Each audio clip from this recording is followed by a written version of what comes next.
All right. Last topic, and we've touched on this a few times, but this is an example of how difficult it is for businesses to get their arms around this new reality we're living with, Chris. And it was on Monday that the NFL identified the rules for physicals and visits, basically no visits, and the physicals will be conducted by neutral outside physicians for free agent acquisitions. On Tuesday, they made it more clear, and let's start with free agents.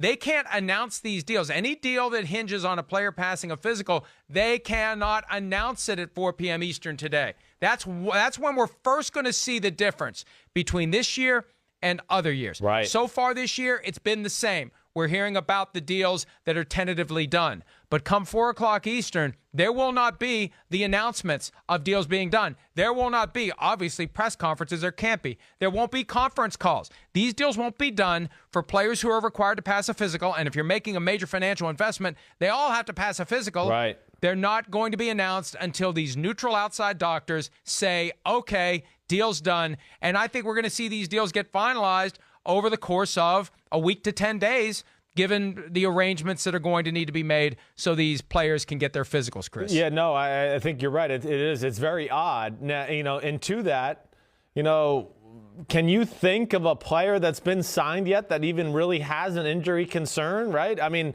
really, I know all these guys are going to get physicals at some point. But I think most of the guys we've seen signed at this point, we haven't heard anything of like, ooh, there's a little injury concern with this player. And I think that's for the reasons you're stating. Teams realize, like, man, it's just too risky right now. That's why we see the Jadeveon Clowneys of the world and other guys who have a little bit of injury history just sitting there. And that's what, you mentioned earlier, the Cam Newton situation is going to be interesting going forward because of this. But, yeah, I think the guys we've seen sign and major money thrown to have a very clean injury history. Like Jack Conklin, he's one I can think of that had an injury, all right? He tore his ACL, but tore his ACL at a young part of his career and has played good the last 2 years to show, hey, it's not an issue anymore, and ACLs don't necessarily scare teams like they did, 20, 30 years ago. So, I think that's a very real concern, and I think it really affects free agency and where things go and how the money gets spent. Teams might, have to sit back a little while and wait until things get cleared up, until they know they can really, do their due diligence on some of these guys. And I think you've got two concerns here. First of all, you've got the concern that a guy who may have some sort of an injury issue is not going to be flagged by a doctor who isn't a team doctor, right, who isn't versed in the kind of physical exam that you need to impose on a professional athlete. This isn't an annual checkup, right? This is, can this person go out and perform professional athletics, specifically football, at the highest possible level? Right. The other side of it, too, is you may get some cowboy who decides, hey, I know what's going on here, and fail a guy, right?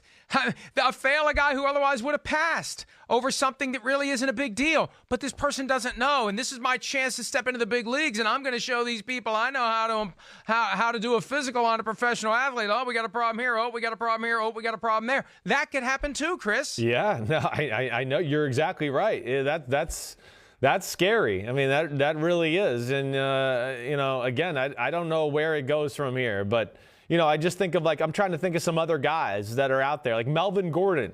No way he's getting signed anytime soon until they figure out medical issues and what goes on from there. I would think a guy like Jason Peters from the Philadelphia Eagles. He's been hurt a lot over the last few years, and he's old. Nobody's signing him until he can. I don't know if there's anybody else, but you're right. That's really what makes it, weird to me. The big thing is, to me, Mike, again, with this conversation, and let's just take it back to Cam Newton for a second. If I'm in Cam Newton's shoes, I'm going I don't care. I'm going, screw you, NFL. I'm calling the Bears. Is there a doctor they like around the country that I can go fly and see that they feel comfortable with if he gives me the proper update? And I'm taking a private plane and going to see him. It's my life. This is what I do. I play football.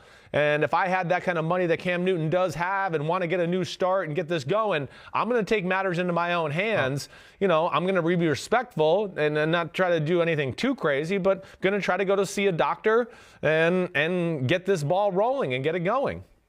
And let me try to shape a little bit what I think you're please. suggesting, because I think there's a way to do it without a team being involved. You just go back to the doctor that has done the surgery on your foot, and you get a full and complete evaluation from that doctor, sure, right? Or go to some other doctor who didn't do the surgery, but who is someone who has a good reputation for that kind of body part, right? That's what you need to do. But even then, yeah, I know if teams won't buy into that either. I don't know if they will. Yeah, hey, the guy's just trying to prop him up so he can get the trade and so he can go get paid. Yeah. And they still are going to want their guy to look at the foot, the ankle, the shoulder, everything on Cam Newton. But, trades are the issue, and that was another thing where the guidance was provided yesterday by the league. Not on Monday. There was a donut hole. It was filled on Tuesday, and here's what the NFL said in the memo that was sent to all teams. NFL players are prohibited from entering all NFL club facilities through March 31, 2020, thereby preventing clubs from administering physical exams to those players acquired via a trade. Similar to physical exams for free agents, clubs may opt to contact a physician to administer the exam in the location of the player's residence. So, again, you are delegating to an outsider who you don't know, who you have no relationship with, who, as far as you know, has never done a physical examination for an NFL athlete to find out whether or not this is an appropriate move. And that's why Cam Newton isn't going to get traded under this procedure. What about Trent Williams? Right. Washington's willing to trade him. You're not going to do it. You're not going to do it until your people can put their hands on the player and figure out and diagnose with MRIs, X-rays, whatever, and figure out whether or not this guy's ready to go. And they say through March 31. Well, is it going to be through March 31 or is it going to be through April 30? How long is this going to last? And there was a key line in this memo. Clubs should consider including contingency language in trade agreements to account for a scenario where a player is unable to take and pass a physical by a date certain. In other words, you put in the trade agreement, the trade documentation that gets filed today at 4 p.m. Eastern when the two teams say, hey, we've got a trade, that if the physical isn't passed by April 15, the deal is off.